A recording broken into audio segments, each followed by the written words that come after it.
that the Democrats have never played by for the last 20 years. They have played by a completely different set of rules. Now, some people say, and I used to believe this, well, I don't want to stoop down to their level. I don't want to play the way the other side plays. You know what? Ideally, I agree with you. But the stakes are really high right now. The question is, do you want your country back, or are you willing to do something about it? I'll give you an example. Some conservatives say, well, we as conservatives, we don't do boycotts. You know, we as conservatives will buy things regardless. And that's one of the dumbest things anyone ever could say, by the way. Let me prove it to you. You know, that's like saying, it's like, yeah, you know, I go to Planned Parenthood. I might disagree with the fact they do abortions, but, you know, we don't do boycotts, so I still give money to Planned Parenthood. Of course you should boycott things that don't share your values, which goes to show why Delta Airlines, Coca-Cola, American Airlines, and all these woke companies should be, and American Express is really bad, that we should use our purchasing power to say, you know what, we're not going to buy products from people that hate us.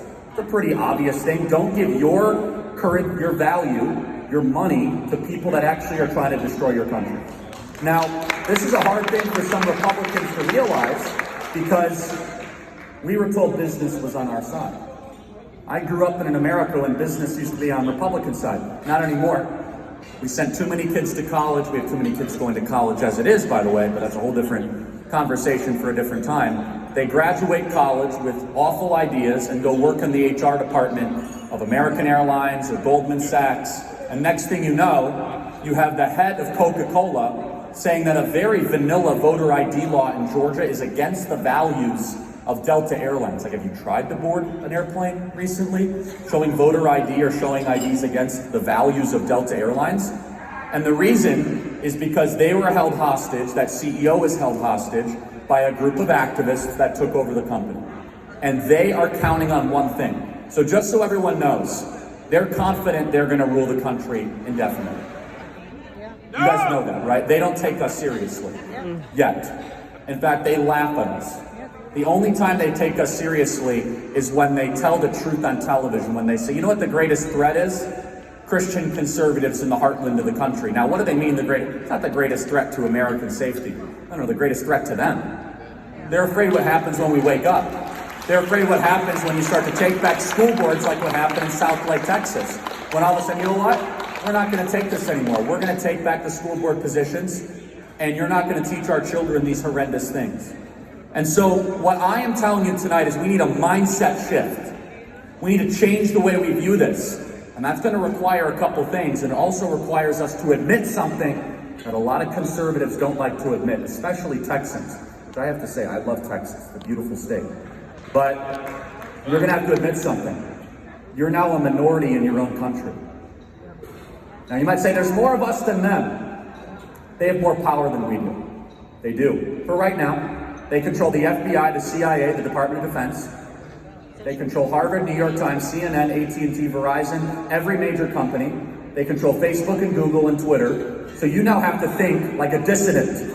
And you have to think, how are we going to launch a metaphorical sabotage campaign against the people that have now corrupted every major institution across the country? They control most churches, by the way. I don't know if you've noticed this or not. But wokeism and all this nonsense is in many different churches here in Dallas and across the country.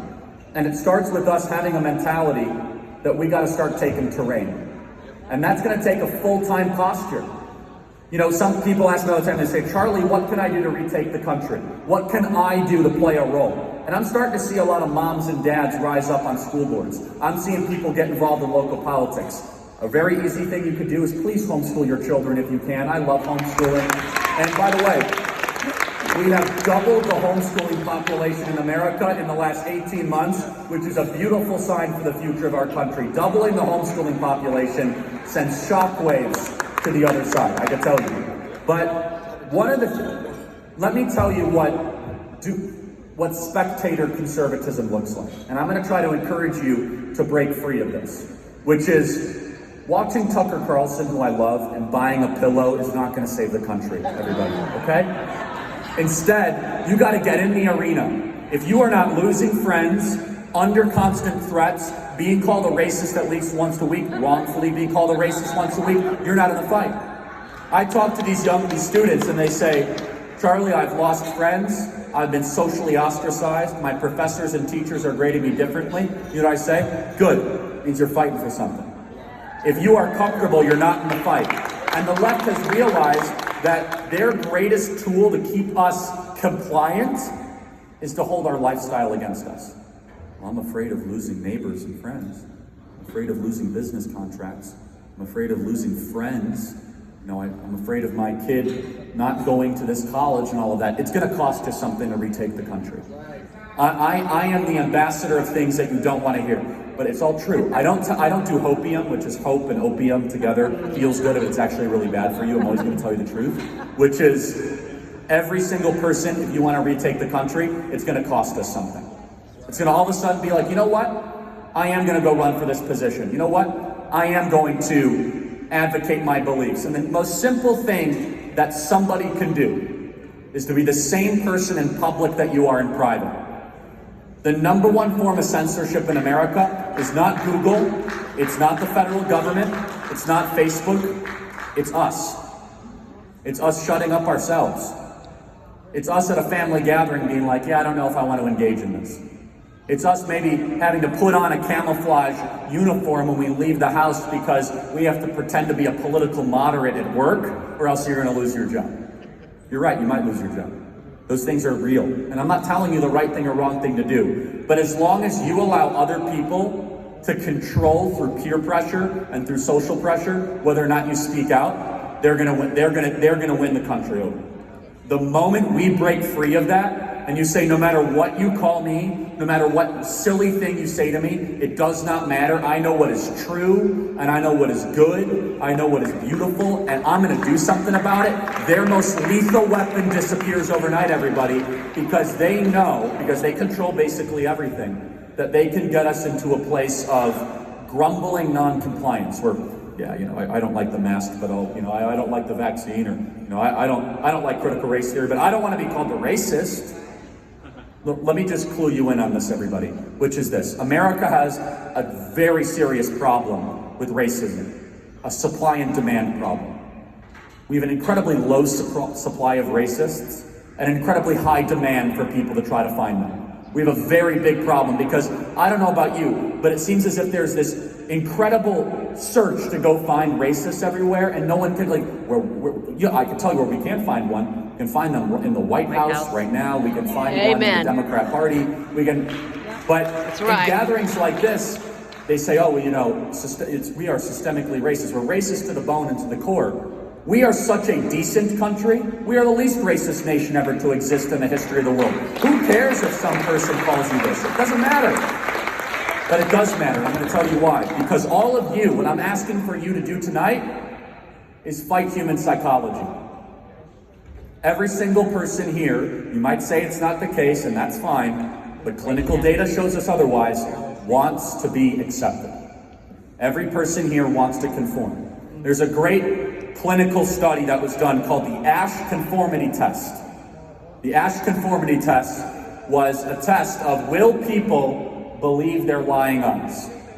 So they would have a classroom of students, and they'd have one student that was not in on the test, and the rest of the students knew what was happening. And they told the students before that test subject came in, hey, when we ask you, pick the shortest line on the chalkboard, not the longest line. Okay, so they bring in the test subject, and they go through 10 students. Which one is the longest line? Which one's the long? And they all said the wrong answer because they were all in on it. The last test subject looked, and he had 9 answers that he knew was wrong, and he looked at it. 95% of the time, test subjects would go along with the first 9 answers regardless of what their eyes would see. People will willingly go along with a lie that they know is wrong as long as they won't be made fun of, mocked, or ridiculed. What I'm asking for you tonight is to break free of your nature to want to conform. What I'm asking for you tonight is for you to break free of your nature to want to have people next to you care about you. And when they actually talked to the student, and they did this multiple times with many different students, they said, why did you pick the line that you know was shorter? Or that you know was wrong? They said, I was afraid of the backlash that I would receive from the other people, and they would call me stupid. It's a very serious thing. So what I'm asking tonight, and what we have to do is say, I know what I believe, regardless what people tell me, and I'm willing to do something about it. And We've seen this in the last 18 months of the Fauci virus, which is what I call, I alternate China virus, Fauci virus, go back and forth. By the way, Anthony Fauci should be in prison. He is a stone cold liar and a seasoned criminal. He is. Every Republican should run for Congress saying that we want to put Anthony Fauci in prison. And he is exactly what Washington, D.C. produces, by the way. He is deceitful, he is treacherous, he is a serpent, he is double-minded, he has never told the truth about anything, and he has unchecked, unlimited power over you and your children. That's right. And this is one of the reasons why I'm such a big fan of states' rights, which is that states never should have allowed Anthony Fauci to have as much power as he had, ever. And states should have stood up there. That's a different topic. So we saw this during the virus, where we knew something was wrong, and a lot of you fought back against it, so I'm not singling you out. But all of a sudden, we were told that every church across the country has to close for Easter and Palm Sunday. Meanwhile, all of a sudden, you could go to the department store, you go to Home Depot, and you could go to Lowe's, go to the grocery store. They kept marijuana clinics open in most states. They kept abortion factories open in most states, but they closed churches. And I'll be honest, I was stunned at how compliant so many Christians and conservatives were. In fact, I'm still stunned at how compliant a lot of Christians and conservatives are, because human psychology tells us what our real desire is. Our desire is to fit in. We all know where that's going to lead us right now. They're already talking about creating a two-tiered society for the vaccinated and unvaccinated. What happens to Australia? They have camps for unvaccinated people. Camps. They actually send you out into the boonies for a place where the unvaccinated go live amongst each other. Now you might say, that'll never happen here in America. 5 years ago, do you think that we would be saying that people would be walking around with cloth masks and 4-year-olds would have to look as if they're in Tehran, Iran? And we would be vaccinating children against their will? 5 years ago, do you think that would ever happen here in America? Of course not. And so, as we ask this question, how do we retake the nation? How do we retake the country? I'm asking all of you to stop caring about what this regime does and all that. That's fine. We have to ask ourselves that question. We have to ask ourselves the question, what are we going to do about it? Which is why I'm so inspired by our students at Turning Point USA and on high school and college campuses. These are students that, despite all the backlash, they say, okay, I'm going to be graded differently. I won't get into the sorority or fraternity. I will have posters with my name and face on them on campus calling me a racist. I'll still do it. Because I know what's right and I'm going to fight for it. And you think it's hard to be a conservative? Try being a young conservative at a campus like UT. Or trying being a young conservative at a campus, even like Baylor, which has lost its mind recently, by the way. By the way, I'll be speaking at Baylor October 13th. You all are very welcome. We're going to have a very good speech there. It's going to be a lot of fun. And, I see these memos that Baylor is sending out. They're like, it's the Christian thing to get vaccinated. I'm like, what on earth are they talking? It's the most unbelievable thing. A&M is far more liberal than you could possibly imagine, which is not as liberal as UT. Okay, UT is the most liberal, I have to say. I know people always get angry when I go through the liberal schools in Texas, but it's true. I mean, whether you guys want to admit it or not, these schools have become indoctrination camps, more so than people actually want to recognize or realize. So there's a lot of different ways we could go about this, but I think that what's very important, and I'll just kind of complete it back with kind of the Turning Point USA students, which is our students on college campuses and what we do every single day. And look, it'd be very easy for us not to be doing this. I personally travel 330 days a year. I do 2 podcasts a day. I do 3 hours of radio a day. I'm giving over 315 speeches a year. We're operating like we're running out of time, because we are. And we got to start to kick ourselves into a gear where all of a sudden the left is going to start to fear the red wave that is coming after them. And more than just politically, but culturally and otherwise. Because I could tell you that the reason they hated Donald Trump is not because of the tweets. They hated him because of 2 major reasons. They hated him because he did what he said he was going to do, which no one does, right? I mean, who actually does what they say they're going to do as president, right? And I know I shouldn't even say it because it's North Texas, but there have been a lot of presidents. There's been a president from this state who didn't say he was going to do. That's what I'll say. The second thing is that he inspired you and you and you that America wasn't over. They hated that. Right. They hated that Donald Trump gave you hope. They hated that Donald Trump gave you a belief that all of a sudden, hey, our best days are ahead. They want you depressed about the future of the country. They want you sullen and medicated. They want you just sitting on the couch believing it's all over. They don't want you vibrant and active. They don't want to see 30,000 people at a Trump rally celebrating America. That's what they really feared about him. They feared an active, energetic, aware, alert, courageous, and bold citizenry that can hold the ruling class accountable now, today, next week, and indefinitely. That's what they feared about him. And so, my challenge for you tonight, as we think about what to do, you guys all know this, Texas is in play, obviously. I've heard estimates that 1.8 million illegals have come. Is that right? Is it 1.8? Mm-hmm. Just in this state? Mm-hmm. 1.8 total on the whole border, right? How many into Texas? We don't know, right? Because that would, if we knew, then, look, people are going to disagree with this. I don't care.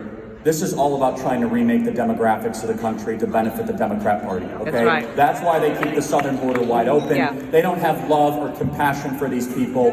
They don't treat them humanely. All they're trying to do is about votes. That's all the Democrat Party cares about is votes. They don't care about humanity. They don't care about treating people well. They don't care about any of that stuff. And just go look at the Castro brothers, not the Cuban Castro brothers, the San Antonio Castro brothers, where they said on Meet the Press 2 years ago, oh, it's just a matter of time before Texas flips because we have the demographics, because we have 1 million people coming across the border every single year. Now, I'm not trying to, depress you because actually you guys have another secret weapon, which is the conservative Californians that are moving here that are actually helping the voter registration. It's kind of the weirdest thing. Thank you, California, for being so screwed up. Is anyone from California that moved here? Yeah, let's say 30 hands. You're more than welcome here, by the way. Thank you. And so you kind of can offset that in some bizarre way. But you guys know this, that the world looks to Texas for leadership. The country looks to Texas for what does freedom look like, what does liberty look like. And I can tell you that this last session, those 3 things I mentioned are really good.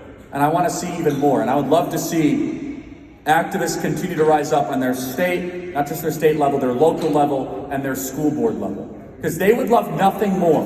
The left strategy is to try to pummel us into a place of having no hope, pessimism, and compliance.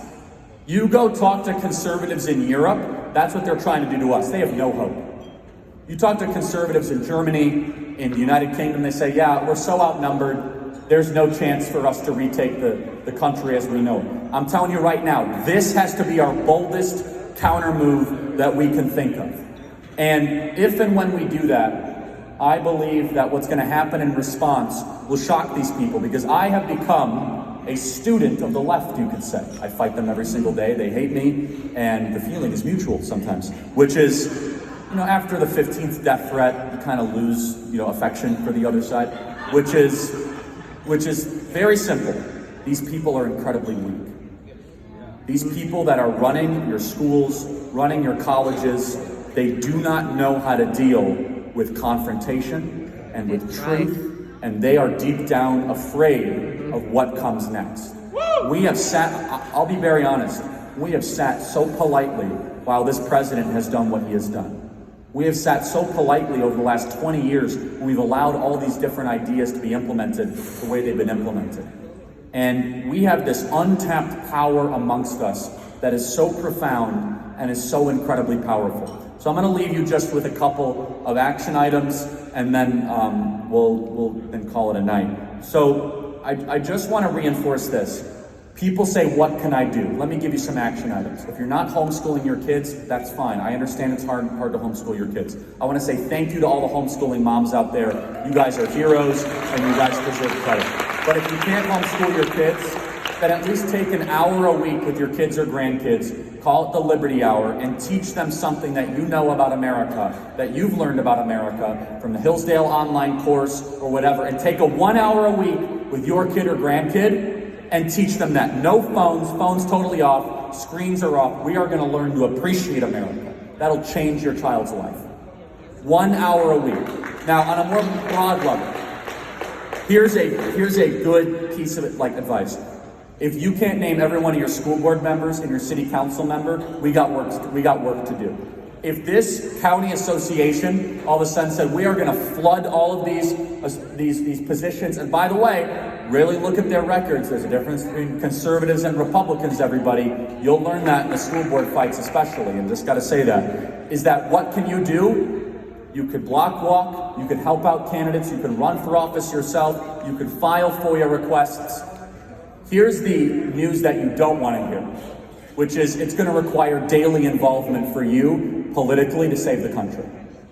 No more just kind of watching and coming to a dinner, which is great. Thank you, by the way. And thank you for supporting this wonderful organization. No, it has to be every day. Every day you have to become a political animal. We don't like doing that as conservatives because we like raising our kids, building our businesses, we like going to church, we like doing those things. Guess what? We now have to raise the level of importance of politics because the other side has. When we do that, we're going to win. So as I mentioned, I'm doing 3 hours of radio a day, 2 podcasts a day. My wife, who's here somewhere, travels with me so wonderfully. And by the way, let me just say for all the young people out there, get married young. Don't do this like I'm getting a job first and getting married. Have lots of children. We need a lot more children in our country. And we as Republicans and conservatives should support having large families. We should be the large family party. And so, kind of the thing, if I piqued your curiosity on any of this, one of the things that we are doing, as I mentioned, is our podcast, and we're up against big tech cancellation every single day. Google and Facebook and Apple is against us. Is the 2 podcasts a day we do is more than any other podcasts out there. Really helps drive the narrative and helps push this forward. And so everyone can subscribe on your phone. It's Charlie Kirk Show. It really blesses us. And we actually have a podcast coming out tomorrow, which is called The Homeschooling Explosion Happening in America, which is very exciting. So please consider doing that. I'm going to close with a story about Lincoln, then I'm going to close with a story about Churchill. Abraham Lincoln is, and it's the Lincoln-Reagan dinner. Abraham Lincoln is one of the greatest men ever to live in world history. Abraham Lincoln never went to college, so I have a very soft spot for him, not having to go to college. He's also, he was born in Kentucky, but from Illinois, so I have that in common with him. Abraham Lincoln was educated by reading Euclid, Shakespeare, and the Bible. Abraham Lincoln had what is missing in our country. He had prudence, wisdom, and courage. Abraham Lincoln was willing to do what was necessary to save the country. There were people around him that said, it's not worth it, we shouldn't do it to keep the Union together. Abraham Lincoln had the resolve, the perseverance, and he had the foresight of the type of country he wants to live in. And that's what we have to have. We have to have the vision. What kind of country do I live in? This is not the country I want to live in right now. My goodness, it has fallen apart. The country I want to live in is a country where our kids love America again. The country I want to live in is one that values virtue over pleasure. The country I want to live in is one that has expanding and increasing church attendance, that has families actually getting bigger, not smaller, that has children that are so excited about the history of their nation and their country that they turn to their parents and grandparents and they have to be settled down because of how fired up they are about Alexander Hamilton, Thomas Jefferson, John Jay, George Washington, and the founders of our country. That's the type of country we want to live in, is the country where we trust our neighbors so much that we don't have to lock our doors at night, where we are doing heroic and courageous and bold things. That's the country we want to live in. Lincoln knew that type of country takes sacrifice. Now, he was willing to go through that, and Abraham Lincoln gets wrongly categorized as not being a Christian. That is not true. Abraham Lincoln was a Christian. He used to attend Presbyterian Church quite often. The last thing Abraham Lincoln ever said before he was shot in the back by John Wilkes Booth was he turned to Mary Todd Lincoln in Ford's Theater, and he says, "How I dream of one day, very soon, walking in the streets of Jerusalem where our Savior once walked," bang, right in the back of the head by John Wilkes Booth. This was a man that loved the Lord and understood where our rights come from, which is something very important. We must understand that there's a spiritual domain and component to all of this going on, everybody. That there's something a lot bigger going on here than just in the material. So I'll close with the story of the greatest man who lived in the 20th century. The greatest man who lived in the 20th century was Winston Churchill. We don't talk about Churchill enough. Churchill had the same sort of character traits of Lincoln and the same sort of opposition that Lincoln was up against. There was only one man smiling the morning after Pearl Harbor, and that was Winston Churchill. He goes into his war cabinet, and everyone is looking to the ground. Everyone was sullen and sad and somber, and Winston Churchill has 7 o'clock in the morning, a thing of whiskey in his left hand and a cigar in his right hand, and he's smiling a mile wide. He walks into his war cabinet and he says, "Why is everyone so upset? We have won the war." And his whole cabinet is silent. Someone has the courage to challenge the prime minister. And they say, "What do you mean we've won the war?"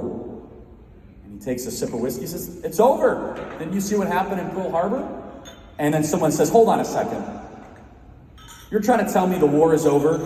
The Royal Air Force were losing 100 planes a day. We barely got our troops out of Dunkirk. They're bombing London every single night. They just bombed the hospital last night. Your political nemesis, Neville Chamberlain, is trying to unseat you. We don't even know if the people are still with us, and the Nazis might hit Brighton at any time with an amphibious ground sea invasion. What do you mean we've won the war?" It got very quiet in the war cabinet meeting. He took a puff of his cigar and he says, "I know the Americans, and I've studied them closely. You see, the Americans, they have awoken. And once they are awake, the war is over. That's the way this works. And I'm telling you, we have won the war. Everybody, once we awaken and we fight, the war is over. They fear us waking up and pushing back twice as hard. This is our country. We're going to take it back. God bless you guys. Thank you so much for having me tonight."